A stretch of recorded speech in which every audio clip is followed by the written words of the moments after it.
Hey guys, so in my last Twitch stream, I was asked a bunch of questions about like tips, tricks, guides, stuff like that, and I decided to go back into the VOD, write down a bunch of the questions that I was asked throughout the stream, and make a video for you guys.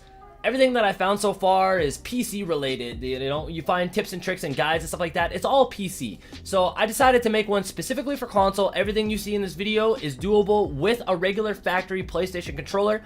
I myself play with what is known as a Battle Beaver controller. I feel like I have to tell you this just so you know. It's basically the same thing as a Scuff, but instead of paddles on the back, it's got buttons. So my X and my circle button, my jump and my crouch, are on the back of my controller. Other than that, everything that I show you in this video can be done with a factory Sony controller, okay? On top of that, everything I'm going to share is in no particular order. I've got hero-specific stuff, just regular gameplay mechanics, animation cancels, just a bunch of everything. So let's just get right into it. So first I'm going to show you how to animation cancel and swap your weapon faster. So when you're in a gunfight and you're up close and personal, the first instinct is to just reload your weapon and then continue fighting. But that takes a really long time. The next thing to do is to, rather than reload your weapon, swap your weapon by simply clicking triangle, right? Well, there's a fast way to swap your weapon.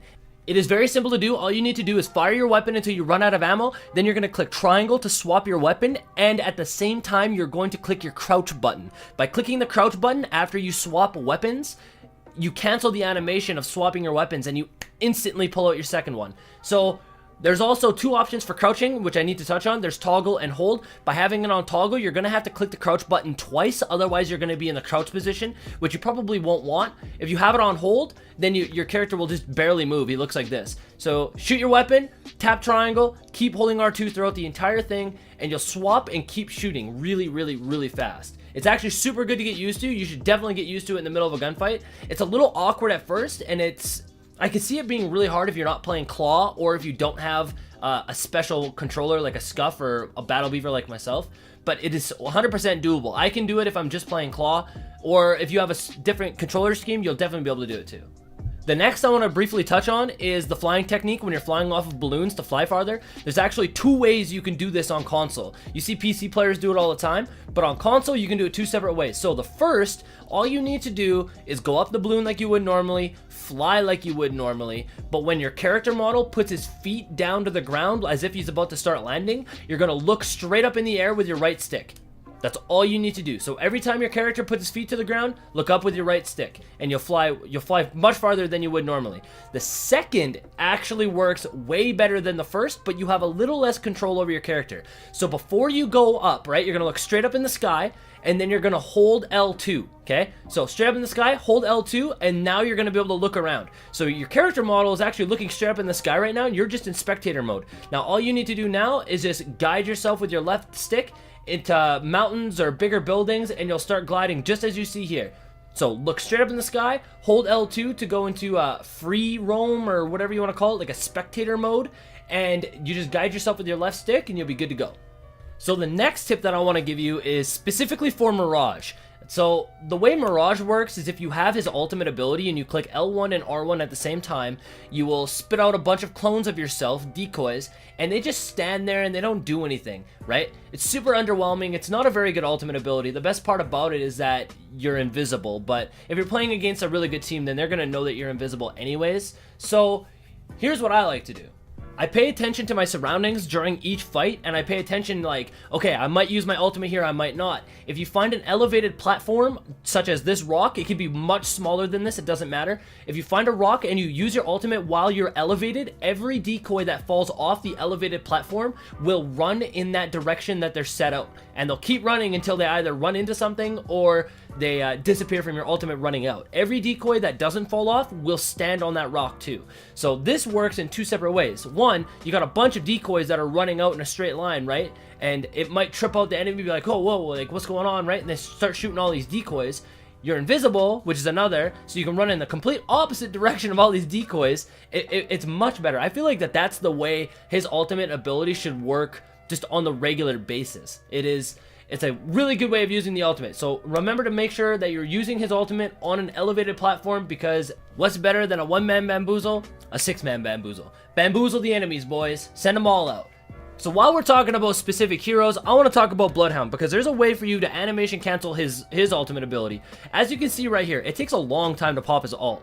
Now, this little secret, this animation cancel, is very situational. It depends on where you are and what you're doing, and you're not going to use this all the time, but it may come in handy at some point. I've used it personally.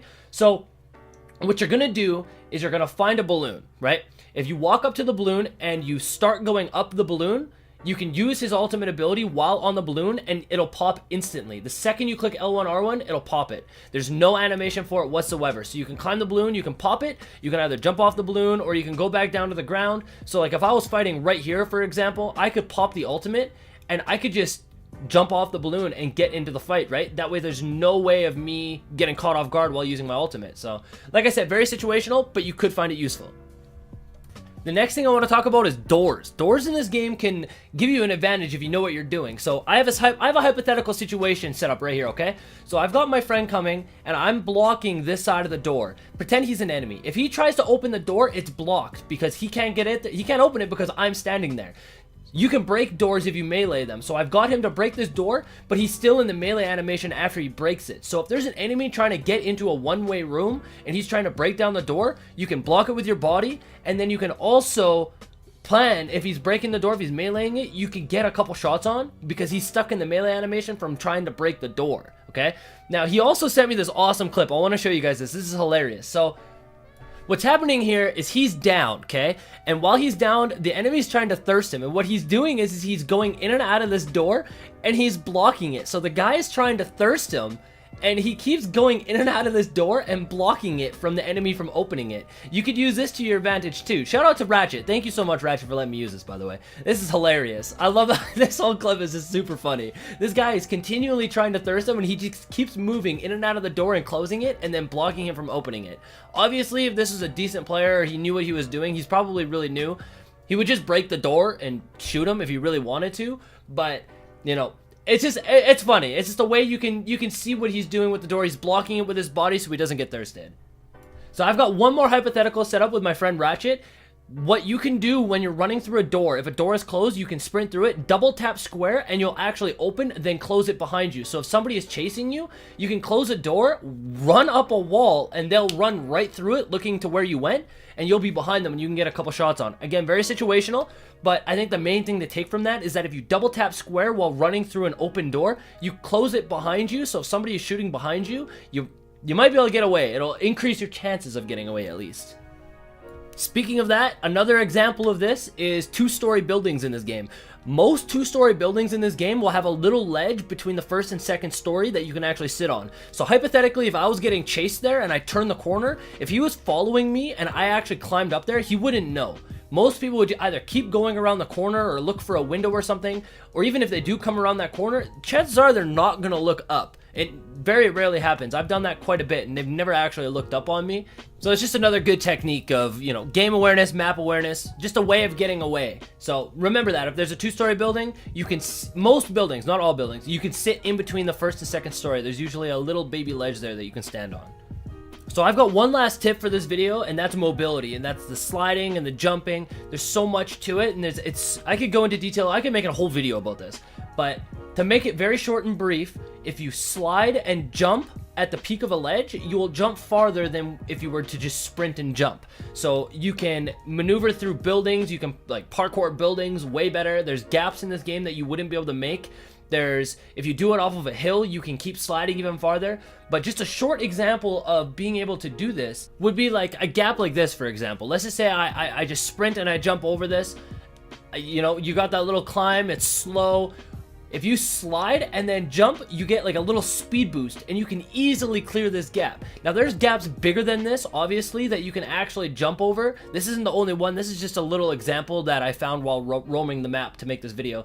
There's bigger gaps in this. There's buildings that you can go across, and doing the sliding and jumping and then sliding again, you can chain your slides. You can go down hills, you can, you know, peaks of roofs. There's so much more to it. It's a very in-depth type of tip, I guess. Like I said, I can make an entire video on that tip alone.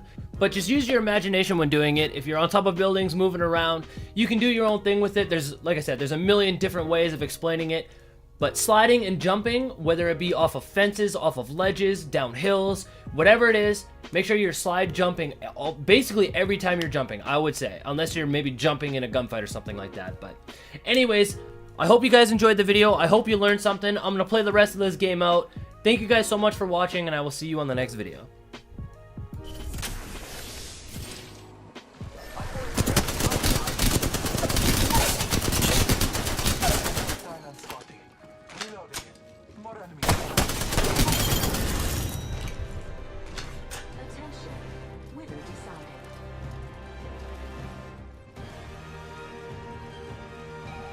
Yo, bro, thank you for carrying me, bro. You are That was the actually my first champions. win, thank you. 17 kills, bro, are you kidding? Damn.